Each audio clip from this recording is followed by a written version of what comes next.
Welcome to the Big World Made Small podcast for the adventure traveler. I'm thrilled you're here. My name is Jason Elkins, and in addition to being your host, I'm also a former U.S. Army paratrooper, third-generation commercial hot air balloon pilot, paramotor pilot, ex-Montana fly fishing guide, advanced open water scuba diver, and a full-time nomad that's visited more than 30 countries on 6 continents. As a seasoned adventure travel expert with a passion for creating and sharing meaningful experiences, I'm on a quest to impact the lives of adventure travelers, tour operators they rely on, and the communities that host them. Every week, I bring you exclusive interviews with fascinating adventure tourism experts who have agreed to share their personal stories, favorite destinations, and some invaluable travel insights they've picked up along the way. We'll enjoy a casual conversation, create some connections, and likely share some laughs. It's my hope that by the end of each episode, this big world will feel just a bit smaller. Let's get started, shall we? Welcome back, everybody, to another episode of the Big World Made Small podcast for the adventure traveler. Very excited to have each and every one of you back today, and super excited to have my guest as well, fellow podcaster and travel junkie. I'm not sure she would use the word, but she travels an awful lot. So we've got Jackie Nourse here. She's a podcaster. She's got the Traveling Jackie podcast. I know many of you have heard her show, so I don't need to go too much into that. But Jackie, welcome so much. I'm so happy to have you here. Thank you. It's great to be here. It's nice to be on the other side of the mic every now and then, so thank you. Right. Well, and it's fun for me as well to have another podcaster. I don't know why. It's just kind of a fun treat, and especially with someone that's been doing it for so long and definitely very focused in this travel space. So on the off chance there's anybody listening to this that doesn't know who you are, doesn't know about your show, let's give them kind of the elevator pitch on Traveling Jackie and what you're doing in this world to help make it feel like a smaller place.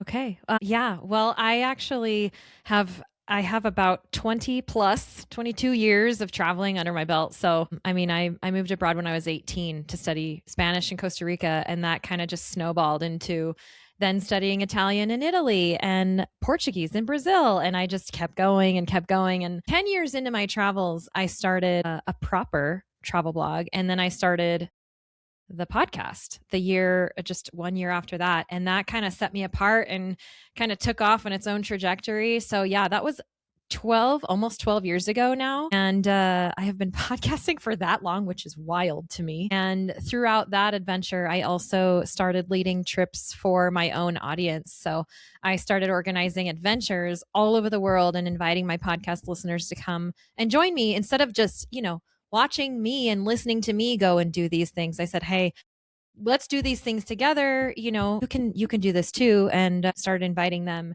And that was 10 years ago. And so it's been quite the journey. It's been kind of a very organic feeling evolvement of the journey, the entrepreneurship journey, and also of my personal, development journey along the way. It's all kind of I've just brought this business with me and brought my people with me. And and my podcast Jump with Traveling Jackie is it actually just won last year. It won Best Travel Podcast 2025 by iHeartRadio, which thank you, which is a wild thing, but I guess there are people out there paying attention. Well, but that's a little bit about me. A couple things. One is I'm happy you said specifically Jump with Traveling Jackie, right? Because I didn't really say it that way, but that is the way it is. And that's the way I've seen it. And every time I come across it, I say, oh, Jump. Yeah. So thank you for clarifying that. You said a few things that are really super interesting that I think we're going to pick up on kind of as we go through the conversation. But I did want to ask you right off the bat, did you stick with the blogging? Because I see your podcast all over the place, but are you blogging as well, or have you completely shifted into the podcasting? I have always been a writer. And so the blog, that was the first thing that I learned about, as meaning I had, 10 years of experience. All these people were coming to me, asking me questions, and I decided that I would actually write a book about it. That's what I did 10 years ago. Actually, it was 12 years ago. And while I was writing the book, I also learned, you can do this professionally as a blogger. You can start I say proper because I had a blog that I think my mom and my friends read, for the past like 5 years already. But when I jumped into blogging professionally, I kind of set it up as an online business. And that's what really set me going as doing all of this as a business. So yes, in the beginning, it was very blogging, like writing heavy, but the podcast is the thing that really has set me apart and has really identified my unique journey in this arena. And so I have, while I've always written, I mean, along the way, I always write. I write every single day. You guys just don't see it. But yeah, I started the travelingjackie.com. Essentially, it's a website, blog, whatever. It's my home online. It's where all of the things that I do kind of come together. And occasionally I still do write a blog post for it, but I don't consider myself a blogger. Not anymore. I consider myself a podcaster because that's the thing that I'm known for. And, but I'm also working on writing a book. And so soon here, I'm going to be hopefully known as, even more than just a podcaster. So, but yeah, I mean, I have a big heart for blogging because that's, as a writer, it was part of the beginning of my journey. And I think it'll always be to an extent. Very cool. Are you ready to discuss kind of the book a little bit? What's the book going to be about? That type of thing? Or are you going to hold off until you release it to announce to the world? I'm going to hold off, but I think I could probably say, let's see, I have a lot of stories to tell. And it all begins from the original decision to move abroad at age 18. And so that's what I'm starting with, right. Which, yeah, it's a long time ago. But like I told you, I'm a writer. I've always journaled. So I have journals from back then. And so that's what I'm kind of using to support my writing of that time. But yeah, it's going to be one of what I hope is many, because I have so many books inside of me that need to come out that I want to write. So got to start somewhere. So why not start at the beginning? But that's what I'll say for now. Well, you look very excited about it. For anybody that's just listening to this and isn't able to see you on the screen, you look very excited about this. So I'm excited to see and read and hear more about it when we get a little closer. We're going to go back and discuss some of that story that I'm sure is going to be in the book as well. We're going to go back to that probably around that 18-year mark, because it sounds like obviously it was a profound thing for you to do.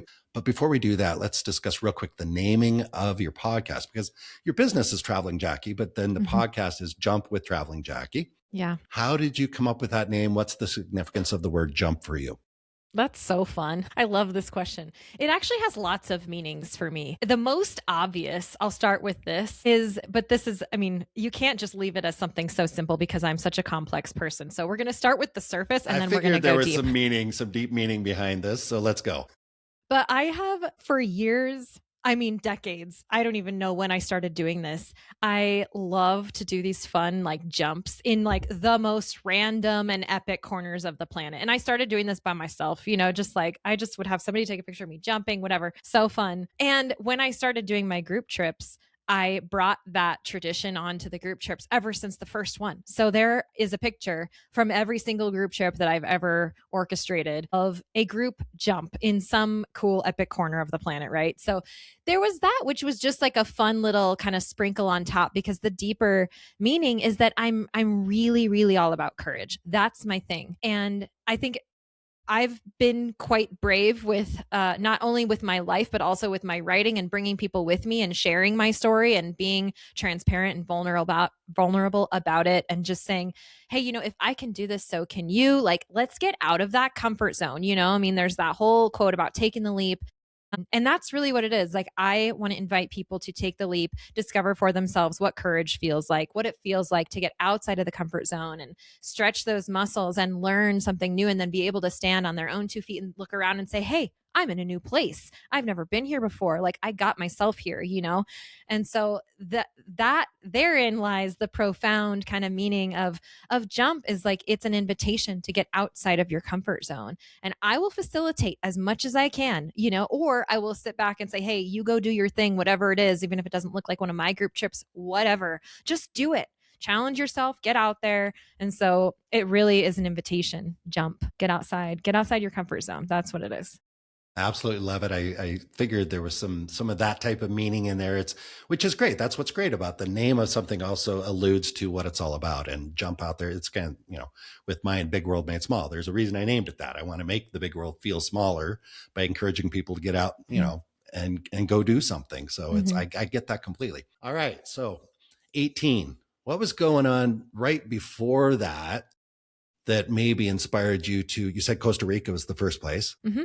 So what was your childhood like, that what was the early things that were happening that kind of sparked all this? Well, so I actually had been learning Spanish since I was, 11 or whatever. And that was the only subject in school that I was super jazzed about. I always knew I wanted to study abroad. I was fascinated by all things foreign. I wish at the time that, like when I was really little, that I would have been able to be exposed to another language, because I wasn't. I grew up with only, English speakers. And so I didn't have that privilege of being exposed to any other languages. But I think I would have eaten them up as a child, because I loved language. I used to write still when I was young. Like I wrote poetry, like I played with English. And I think it would have been really fun to delve into the world of foreign language then. But I didn't have that opportunity until it came to me in middle school, when I was able to start taking classes. And so I knew from, I don't know, sometime in high school, I was absolutely certain I wanted to study abroad. And we had a foreign exchange student from Germany come live with us my senior year of high school.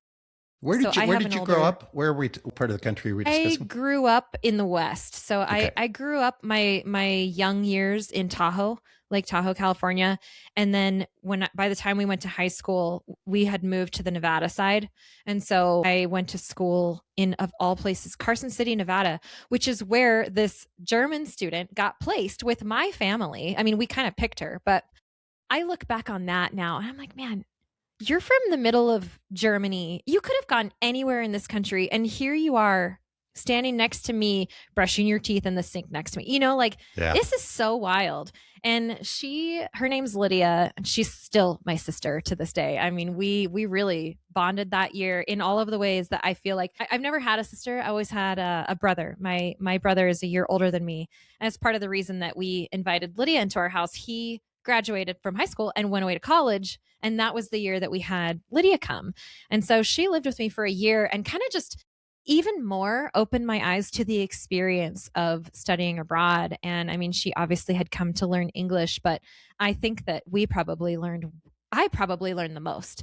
I got a front row seat to her courage, to her bravery at age 16. We were both 16 when she came. And I mean, to witness something like that and to grow alongside of her and to kind of just have that experience from the host sister perspective was really lit a flame for me, And I mean, by the end of that year, by the end of my high school, I was, absolutely certain. I didn't know exactly where I was going to go, but I knew I was going to go for a year, because that was another thing that she told me was, wherever you go for a year, don't think twice. That was her advice to me. And that was one of the best pieces of advice I've ever received, because man, if you know the story, you can't stop it at semester. I mean, everything comes home, everything comes together in the second semester. And so my life would be so different if I hadn't gone for the whole year. And so, yeah, was what was happening right before. So do you think, so it sounds like Lydia's the one that said, if you go for a year. And she was like, she said that when she was 16, when she was with you? 17, when we were just finishing our senior year of high school. Well, in the States, yeah. Before she went back to Germany, she said that to me. So, and I not like I had. Yeah, I was just going to say, I don't want to ask you to put, words in her mouth, but I'm curious, like from what you recall, like when she first showed up in Carson City, was she excited about where she was? What can you share on her behalf about maybe what her experience may have been like? She was, it was immediate overwhelm, and we could see it. Like, she was so tired. Her brain was so tired all the time, because she was constantly having to, work through the language. And she wasn't, she was competent, but she wasn't fluent, I would say, in English yet. It was the same as me. I was competent in Spanish, but I wasn't fluent yet when I went there. So a couple of years later, I completely understood what was happening with her. But yeah, she was so determined. She's still one of the strongest, bravest people that I know. And she's down for absolutely anything. So she had absolutely the right kind of mindset and attitude to accomplish, to do something like this at such a young age, especially age 16, leaving her family for the whole year. She didn't allow any of her friends or family to come visit her because she said it would just be too hard, which I didn't understand at the time, but I totally get it now. I mean, it just it's one of those situations that you simply cannot grasp unless you've done it. Mm-hmm. And I mean, study abroad is one of the best thing I've ever done, like every time I've done it. Absolutely. Yeah. So were you like introducing her to friends? She's going to school presumably with you. You guys were the same age in the same classes and stuff? She had to be a junior for whatever reason. Actually, I think I was young for my age, or I was young for my grade. And so while I was a senior, she was a junior. And she did make her own friends. She also became friends with my friends. And I mean, yeah, we had a great time. We did a lot of adventures together. And yeah, I've spent Christmas with her family in Germany since, and I see her in Europe, and it's really wonderful. She's really a family member. Did you experience maybe the other kids in school that you knew, but maybe weren't already close friends, that when Lydia showed up and they started to see you around her, they were interested in her, so they became more interested in you? Did your friend network change at all as the result of her being part of it? I mean, yeah, a little bit, because she, of course, would meet people that I didn't know. Well, yeah. I mean, our school wasn't that big, I guess, but I mean, she did have different classes than me, and she was in a different grade. So she did have different friends to an extent, and there was a lot of overlap. But yeah, I suspect. Yeah, I mean, there were also like the other foreign exchange students. And so we together got to know them. Yeah, it just really kind of opens up. I mean, I guess it's like having a regular sibling in your house, though, like there's I would assume there's some overlap in friends and there's some not. Yeah. Especially when you're in different grades. Because I grew up in Sheridan, Wyoming, which I don't know, in my head, it maybe is similar to growing up in Carson City. I'm not sure, but we didn't have a lot of kind of international influence in Sheridan, Wyoming, but we had some exchange students. Mm-hmm. And I became very close to one of them and kind of got to see what that was like through the lens of her eyes. And I remember other friends that maybe really wanted to have a conversation with her or some of the other exchange students, but they were a little intimidated because they just weren't really sure what to do with it. But so I found that oftentimes they would kind of use me as a conduit. They're like, oh, I'd really like to get to know this person, but they were too intimidated just to walk up and start a conversation, but they knew that I knew one of them. So it was kind of fun. And I think it definitely left a impact on me as well, because obviously I got into the whole travel thing. That was just one of the things, but mm-hmm. All right. So you made the decision to go to Costa Rica. Where did that come from? Tell us a little bit more about that. And maybe even from an angle of somebody that might be listening to this that has a child that's interested in that, or maybe a young person that wants to go do study abroad. So tell us how that all came about. I mean, I didn't have a lot of options because I decided to use a specific study abroad program that was through a university that I had a scholarship with. So it was like, okay, here are my options. I could do Spain, Chile, or Costa Rica. I didn't want to do Spain because I didn't want the accent. This is super random, but it's true. So I'm going to share it. I just had a friend, my senior year of high school, going into that year, we had a friend who had been at our school in my classes. I played soccer with her. She had just spent the year in Chile on a Rotary exchange, and she came home and was in a horrible accident and actually passed away.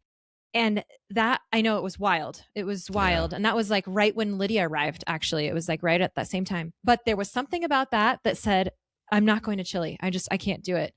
Mm-hmm. Which in hindsight is very interesting because Chile is my favorite country now. I was going to ask you, have you been since that? I kind of know you have, because I think you were just there, weren't you? Yeah. I mean, it's so interesting how that happened, but it was my truth. When I was 17, I just wanted to I wasn't ready for Chile. And so I had two options in Costa Rica, and one was on the beach and one was in the mountains.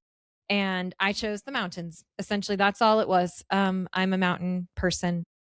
I'm not an ocean person. And I'm really happy with the decision that I made. So between those two options, it was like, okay, I just kept narrowing it down until I knew that this is where I'm going to go. And I said, I'm signing up for a year. Here we go. And other than, we already discussed a little bit about going for a full year. I got that. But what are maybe some of the surprises that you didn't expect, or anything that you could share with somebody that's thinking about doing the same, that maybe kind of a heads up, either Well, positive okay. or, just Yeah. whatever. Well, it was such an interesting year because it was the first time that I ever kind of landed somewhere and realized I am not known here. The people around me don't know who I am. And I can choose to be whoever I want to be, because there's no history here. And that was kind of a big thought to have as an 18-year-old. So I was exploring that. I mean, it kind of felt like I don't have to be trapped by the same stories as high school. This is now, I mean, I had been 1 year already in university. I was a sophomore at the time that I went, but it was really just like a clarifying, like, okay, this is really on my terms. I'm going to figure out who I want to be here, Yeah. and that was a really powerful kind of underlying theme for the whole year. And I also will say going back to what I was saying about being gone for a whole year and not stopping at semester, that is a really, really big choice for people. It's very intimidating because here you are committing to spending a year of your life away, right? Mm-hmm. It sounds like what you're doing is giving up a year of your life to go have an experience somewhere else. Yeah. But I am telling you that what actually happens is you are gaining a year of your life that you can't possibly gain in any other way. It is not giving up.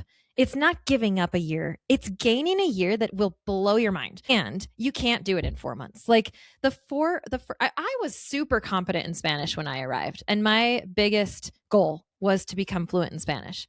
That's what I thought I was going to Costa Rica for. But the amount that I learned and experienced and kind of just went through and how I transformed, this is why I'm writing a book about it, because there's so many things that happened. And one of the biggest struggles was that first semester, I was ready to come home. I was like bumming, I was having culture shock. I was like I just was kind of, I loved it.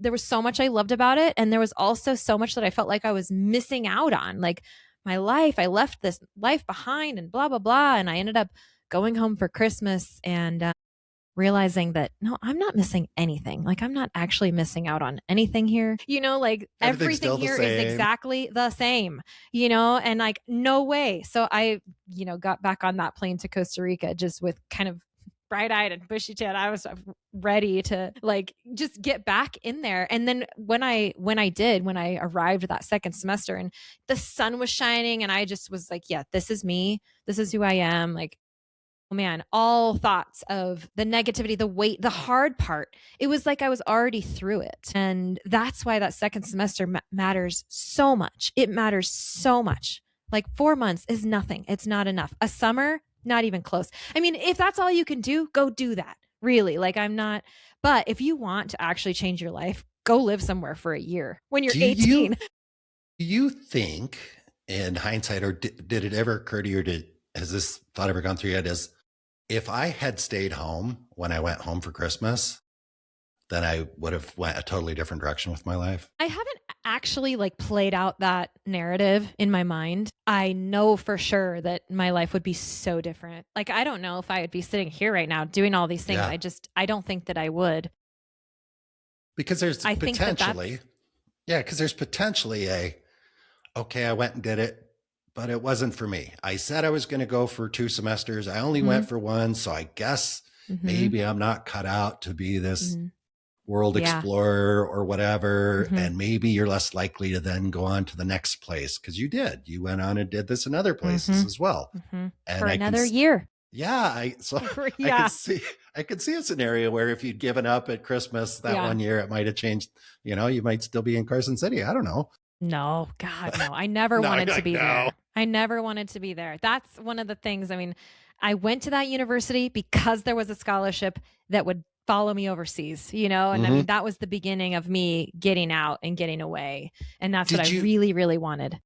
Did you go, like, when you went to the university, did you go to the campus at all? Because you were 18. Yeah. So you had at least 1-2 semesters on campus? I had a year on campus. Okay. Yeah. All right. Before you left. I was just young.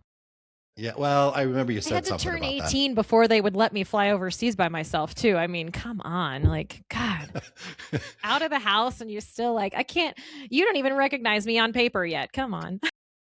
And But then no, you I got was there just and you're young. like, I get to be whoever I want to be here. I love it. Yeah. Oh man. There was a lot that went into the preparation to launch. I mean, I didn't choose Nevada. My parents did. You know, like my home was California and I always wanted to go to a California school.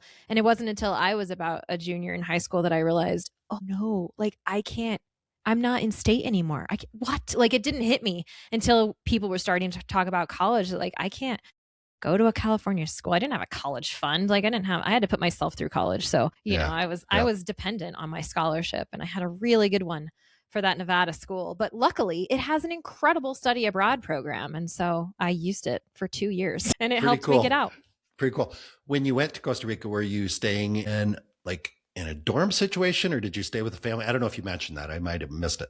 I didn't. I lived with a family though. So then Okay. I was on the other side of the situation. I had a host sister. I had two brothers in the house, and then my parents, and then there was a brother outside of the house already too, who had already moved Had out. your host family traveled at all, or was it just Yeah, a totally okay? yeah. All right. They actually had lived in the States Oh, for a while. My dad was a teacher. And so it was such a cool situation for me because he also is a lover of language. And so we would sit and like learn, he would teach me vocab words, which might sound boring to a lot of people. I loved it. We would sit around the dining table and just like you know, he'd pick a subject like soccer, for example, and then we'd go through all the vocab words like offsides and corner kick and penalty, all these things. Like, but we did that for so many things, and we did it very often. And so he loved to teach. I loved to learn. It was a really, really great situation. They didn't speak English with me, even though most of them could like quite fluently. I mean, the youngest one, he was only 7, and so he was really shy to it. He never spoke English. But yeah, the other family members, while they could, they didn't speak it with me, and I appreciate that because I was there to not speak English. Right. Did you feel pretty fluent already, or I mean, you were there to learn Spanish, so Right. I'm guessing you weren't completely fluent, but I was wasn't that a completely challenge? fluent because I had finished though pretty much all of the grammar studies that I could take. There weren't any more grammar lessons in Spanish. Like I had Okay. finished all of that. So when I got to Costa Rica, I was taking like business Spanish and ecology and poetry, like literature, ceramics. I took like random things, other things that all used the language, but it wasn't back to any of the basics because I'd already been through it. So as far as you can get on paper, that's where I was. But conversationally, it's a completely different game. And then you put regions, and I mean the accents change, the slang changes so quickly in Spanish. So, you know, once you get one version of Spanish and then say you like go from Costa Rica to Mexico, it's like, wait, what? Or to Chile, my favorite, because it's so different down there, you know, the accents and the words that they use. So it's like having to relearn a lot. I mean, but I definitely became fluent in the first, I would say 4 months. Like it did happen for me in the first semester. And then it just got better in the second semester. And I had what the locals complimented me on as a native accent. Like I spoke it very well. And that was my goal. And I mean, I decided as soon as I got there, you know, that I was going to commit to the accent, to the language, everything. And that's different. That's on me. Anybody can go and do a study abroad program and come out not knowing a single word of the language, you know, but I knew what I was there for and I didn't want to squander the opportunity. You mentioned about 4 months in, you felt pretty fluent with the local dialect and the accents and stuff. I know in my experience, I have not really trained in Spanish, but I can communicate. I get there, you know, and I can have conversations with people. Between myself and them, because they speak a little slower, they kind of recognize that they need to be a little bit patient with me. And I can feel like, wow, I'm really doing great. I'm really able to communicate. And then I'll hear them speaking to each other, and I'm like, no, I don't know Spanish at all. I'm almost embarrassed that I said, oh, I know how to speak. I know Spanish. And then or like sometimes I'm traveling with my kid or whatever. He's like, oh, what are they saying to each other? I'm like, I have no idea. Yeah. But you were able to listen to other people speak and just and feel like you knew what they were talking about, right? Yeah. I mean, in Costa Rica, for sure. It's a very clean accent. A lot of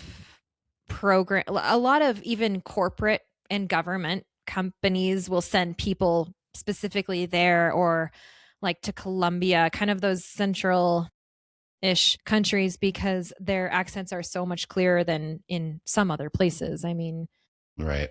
But that still happens to me with a lot of other places. I don't know if it would happen now with any Costa Rican Spanish, because that's my base, But even like I've lived in other countries, other Spanish speaking countries since then. And my accent has changed quite a lot, and people never know where I'm from, which is really fun. I spent a few months living in southern Argentina. And I know I picked up a lot of the intonation because people think I'm from Argentina when but people from Argentina, I don't know. It's a mix, and I like to keep people on their toes because they're like, well, I can tell you're a native. They say like, I can tell you're a native speaker, but I don't know where you're from. That's basically what it is. I'm like, ooh, cool, and that's like the best compliment I can get.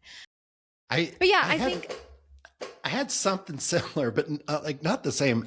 It was the first moment that I realized that there was so much variation between Spanish-speaking countries was when I was in Medellin, and this guy on the street started chatting with me, and we're speaking in Spanish. And then he asked me, he's like, I don't know if he asked me or just told me, he acknowledged that I was obviously from Spain. Yeah. And I thought that was so crazy. I'm like, really? Mm-hmm. That's really the one I get the I'm most. From Spain? Yeah, it's so Spanish weird. is horrible in my mind, but that means that he thinks Spanish people from Spain speak horrible Spanish as well, I guess, is the conclusion I came to. It's got something to do with the accent. I don't know. But I get that more than anything too. Really? I think Spain, Argentina, and also Venezuela, which I've never even been to Venezuela. Spain, I think it's because they're confusing. There's a piece of my accent that comes from Argentina that has to do with S's. And I know that that's what's happening, and that's but I also look like I could be from Spain or Argentina. Like I have that look. And so I think when people see me, they just assume. That may have been why he said Spain, because I don't look Colombian. Yeah. There's a wide variety. Yeah. In Argentina, I might not have got the same response because you see a lot more European looking people there. But anyway, it's interesting. All right. So after Costa Rica, the next spot was, you mentioned Italy and Portugal, but I'm not sure what the sequence was. Italy and Brazil. Brazil. Portuguese. Yeah. Right. Okay. Actually, I came back after Costa Rica for a year and moved to Montana for the first time, which that's where I am now. That's my home now. But that was an important moment too, because that was essentially the turning point at home in the stateside, where I came back from that year and said, there's zero chance I am staying here. Like I went back to the Carson City, Reno area, and I think I stayed for a couple weeks and I left. And that was not the plan. But I came and I moved to Montana to live with my brother. That's where he came to go to school. So he was here. And I started learning Italian super randomly in Montana because there was a girl who, like me, had gone and learned Italian, and she wanted to give Italian classes to adults. And she came into the place that I worked with a flyer, and I was like, I'll take that. I'm going to, I want to do this. I thought that I was going to do French after Spanish, but Italian came and got me. And so I started learning Italian, and then I ended up spending a year, the next academic year, in Italy. I went to Northern Italy, and I used the same study abroad program, which again, my scholarship went with me. I was still able to afford everything. And nice. I went to Italy for a year, and it was so different. It was so different from Costa Rica, because in Italy, we weren't living with families. We lived with each other. So I had a roommate who's still a dear friend of mine. I didn't know her before. I didn't know anybody before. Same kind of situation. I got offered a job the first night that I lived there at the bar that was like right by my place. And I didn't end up working there right away, but I did end up working there in the second semester. I bartended in 2 different bars. It was a really wonderful experience. Also, that was the semester, that was the year that I was going to ask, were you able to do that legally, or was this an under the table type of thing? It's all under the table, Yeah, but they okay, don't care. all right. Yeah, it's cash, but they don't care. But that also was the year that the Olympics came to Torino. It was 2006. So 05, 06, I lived in Torino, and the Olympics coming was an incredible experience. And yeah, I ended up the whole year there. I actually only did my program for the first semester, and then I opted to not do the program, and I took classes online through my university, had my books shipped over, and just stayed and worked and lived in Italy, because why not? I was already fluently speaking Italian, and I mean, yeah, just a totally Why different not? world, Yeah, right? And at this absolutely. point I was 20, 21. I turned 21 in Italy. Nice. So the other students in the program, were they mostly from North America or a good mix? Mostly North America. Yeah. Our study abroad program is based in North America with a consortium of schools all over the US. But so whether the students are actually from the US or not, they're enrolled in that school. Right. And then so like a couple of my friends actually were from other countries originally, actually a lot of them, but they were currently enrolled in whatever school. And so then, but we had my close knit group was, I had a friend from Colombia, a friend from Germany, from Jordan, from Sweden, one other person from the US. We had New Zealand. We had, I mean, it was really cool. I called us the international crew. It is, because it was just so fun. It's very cool. And I haven't been able to do the study abroad, but I've spent a lot of time living and traveling. And that's one of my favorite things about it, is those memories of, just the top of my head comes sitting in Kuala Lumpur one day on top of a hostel on top of a tower with people from, everywhere. It seemed like, Saudi Arabia, all over Europe, South America, all these places. And just that moment of, isn't this friggin' cool that I'm here able to connect with all these people from all these different places all at one time is really cool. And I mean, obviously I love just connecting with the locals on a one-on-one or one-on group level as well. But sometimes when you see a group of travelers come together like that, because you're all kind of like-minded, you're all in the same tribe. You're all there pretty much for the same reasons. And if a younger person were to approach you and say, hey, I heard you on Jason's podcast and I want to go do a year abroad, because they're going to go for a year, because you've already made that clear they should do that. But they have a choice between going somewhere where they're going to stay with a host family, or they're going to share rooms in a dorm with other travelers. I know it depends on the person. I know it probably depends on what they're trying to get out of it. But do you have a general words of advice for a person like that? I actually would very much challenge them to consider their priorities, because, well, it also depends on their age. Because, I studied abroad. The most recent that I studied abroad was age 33. And so by then, I mean, I had already been traveling for like 10 years and whatever. And I lived with a host at that time. Mm-hmm. And that was not the right choice for me, because I'm at a point now where and then too, where I just need my space. Like, I know what I'm doing. I don't need my handheld. Your host mother was the same age type of thing. It actually happened in Brazil. I think I was 23 and she was 30. And so we ended up more like sisters. It was so fun. But so here's the thing though. There is no way to get the full kind of inside scoop of a language without really immersing yourself. And if you are not prepared to fully immerse yourself, you're not going to fully become fluent. And so the reason that it worked for me in Italy is because with the friends that we were making, we had also Italian friends. I mean, we spoke Italian together. I worked, like I told you, I was bartending. I mean, there were entire relationships I had that were only in Italian, even though my roommate was from California, just like me. But we put ourselves out there. And I mean, if you're not willing to do that, then that's where you're going to fail if your priority is learning the language. And so in Italy, we didn't actually have a choice. That was just what we did. Everybody we got assigned apartments essentially, and we got assigned roommates. In Costa Rica, it was the opposite. Everybody was assigned families. But we were all young then too. I mean, most of our group was young. And I mean, at 18, I'm like, sure, I'll live with a family. Like, I didn't even think about it. That's what I knew. Lydia came and lived with us. I'm like, I'm going to go live with the family. I mean, I loved living on my own when I was 21 in Italy with my roommate. We had such a great time, and of course, I mean, in Costa Rica, I had every freedom. They didn't put curfews or weird rules on me. It wasn't like I was a child. I was an adult and I could come and go freely and all of that. And they totally respected my space and everything. So it was great in that sense. But it was also, I mean, there were things that I learned. I mean, I would wake up in the morning and walk into the dining room and my host mom in Costa Rica would say the way that she said good morning and how are you was something like a phrase I never would have picked up on the street. And it taught me the word amanecer means to dawn. El amanecer is the sunrise, and amanecer as a verb is to dawn, essentially. And that's how she would ask me in the morning, was essentially translated. It literally means, how did you wake up? Like, how did you dawn this morning? Como te amanece or something? How do you say ¿Cómo le amaneciste? Or ¿cómo le amaneció?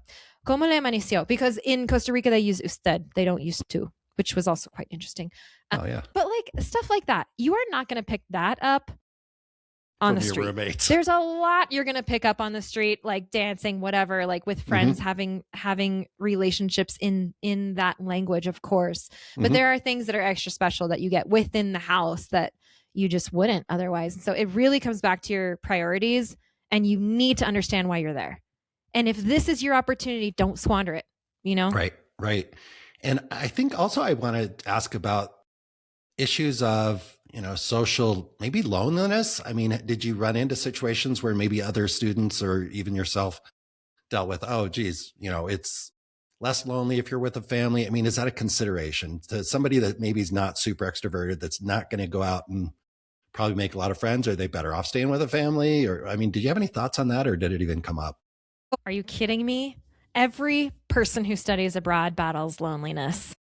I feel better. And I am an introvert. I can be very shy. Even in my family, I was shy, in my host family, and I think that's one thing that when you have an apartment, it makes you feel almost better, because like you don't have to show up for anything. Like your roommate's not expecting anything from you, I think it takes a lot more courage to live with a family than it does to live by yourself, within a study abroad situation. But no matter who you're around, where you're with, if you are alone in another country, you will feel lonely at times. It's going to happen. You're going to feel culture shock. Like you're going to go through all of the things that make you question what the heck you're doing there. Didn't I want this? And, all of that. You're going to miss people. People are going to miss you. You're going to probably experience homesickness, even if you're not used to that. Yeah, that's happening no matter what. So brace yourself and understand that the rewards are worth it. I'm happy we went there, because that is a thing that people don't always anticipate. I think, isn't this going to be great? And I remember when I started my full-time traveling, it was the first moment that it even occurred to me that I would be homesick. I never thought I would get homesick at all. And I was in a guest house trying to make some dinner, and the pans were horrible and the knives were horrible. And I just had this moment, because I'm a grown ass man who used to have my own apartment with all my own stuff. I really enjoyed cooking. And I remember I had a breakdown right there in the kitchen over pans. And it's not about the pans. It wasn't about the knives, but it was what happened is I started thinking, oh, I miss my stuff. And then boom, this was probably 4 months in. And it was the first moment of, holy shit, I'm homesick. I didn't expect it. And I went immediately, what the fuck am I doing with my, pardon my French, but what am I doing with my life? And if somebody had told me that was going to happen, I might have actually been able to get it out of the way sooner, because I might not have avoided it so much and just, but so I'm happy we brought that up.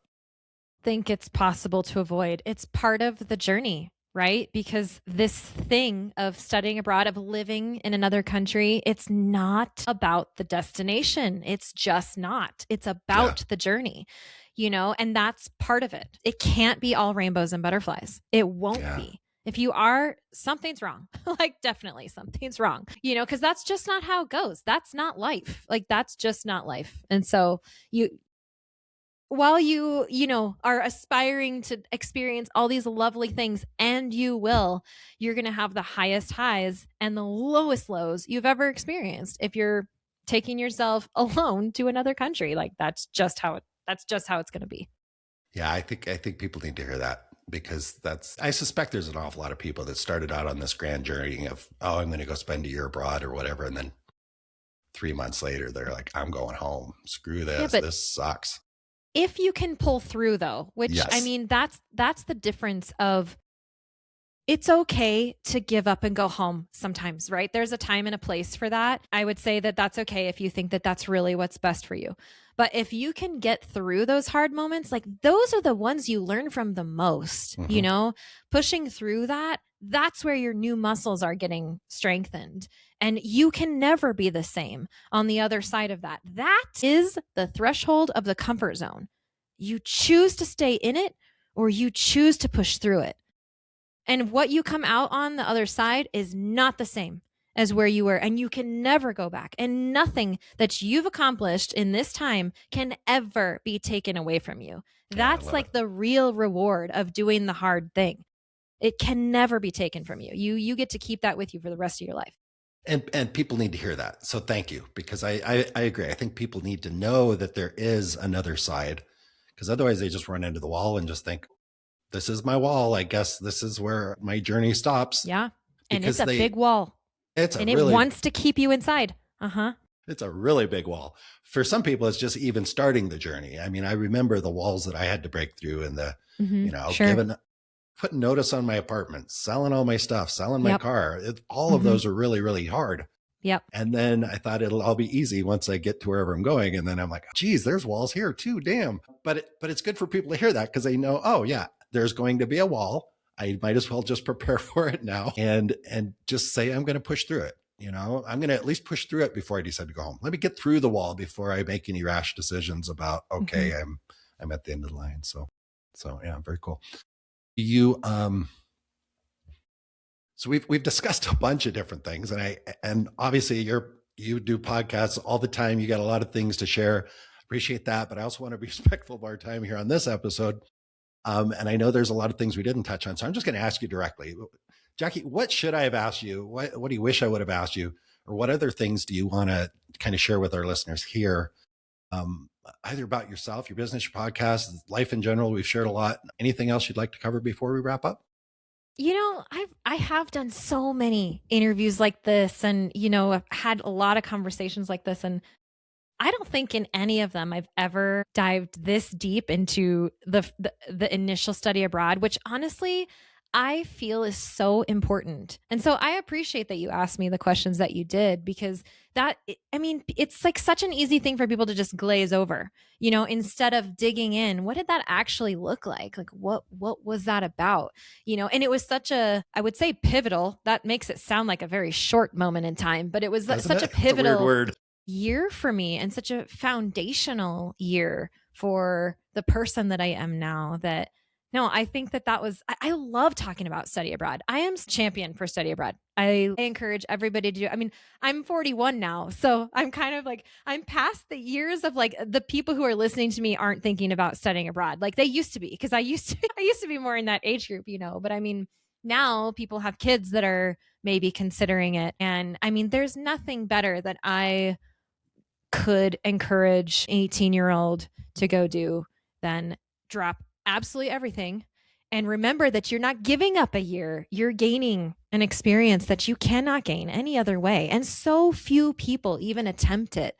That no, I think there's one thing I like to say, and that is, we know who we are if we stay, right? We have exhibit A, we have exhibit B, like we have history. We know what this looks like. We've got this life down, right?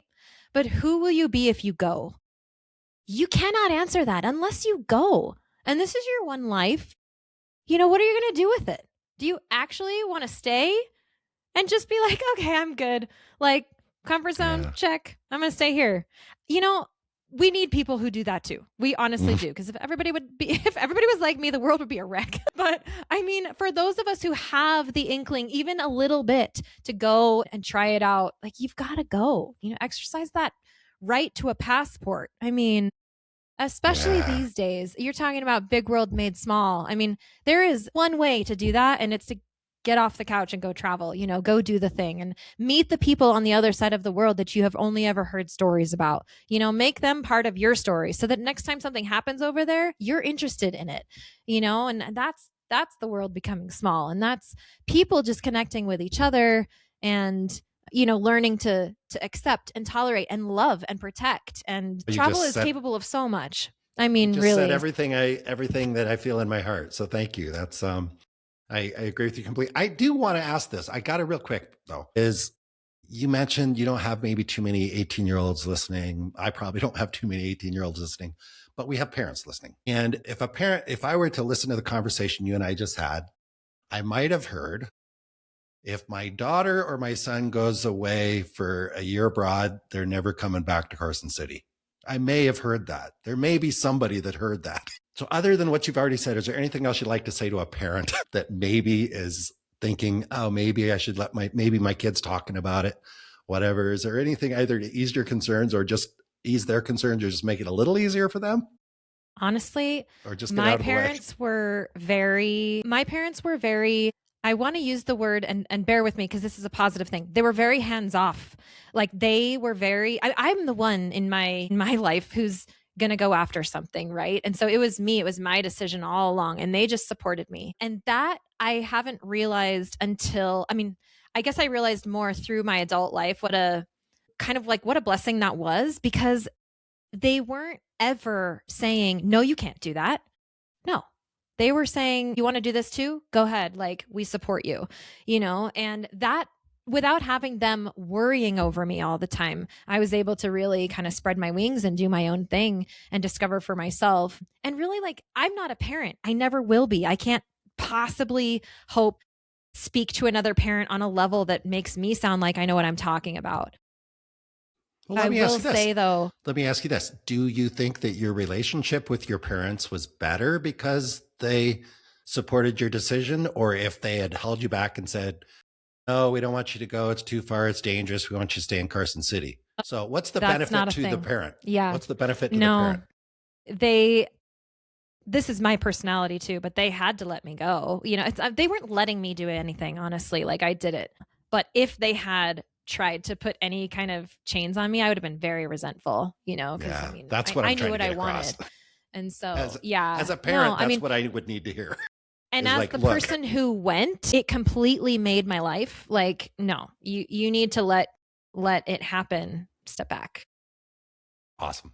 Let it happen. Just let them jump. Let them take the leap and figure out the lessons themselves. Yeah. Yeah. We have to. Jackie, what a great place to wrap it up. Thank you so much. This has been a real pleasure for me. And I think you brought an awful lot of value to the listeners, and look forward to collaborating with you on some projects in the future and watch what you continue to do. So thank you so much. Appreciate it. You have a great day. Thank you. It was great to be here. Thanks. Bye-bye. I trust you enjoyed listening to the conversation as much as I enjoyed recording it. If you're enjoying the Big World Made Small podcast, please take a moment to tell the algorithm by subscribing and posting a review so that others can benefit as well.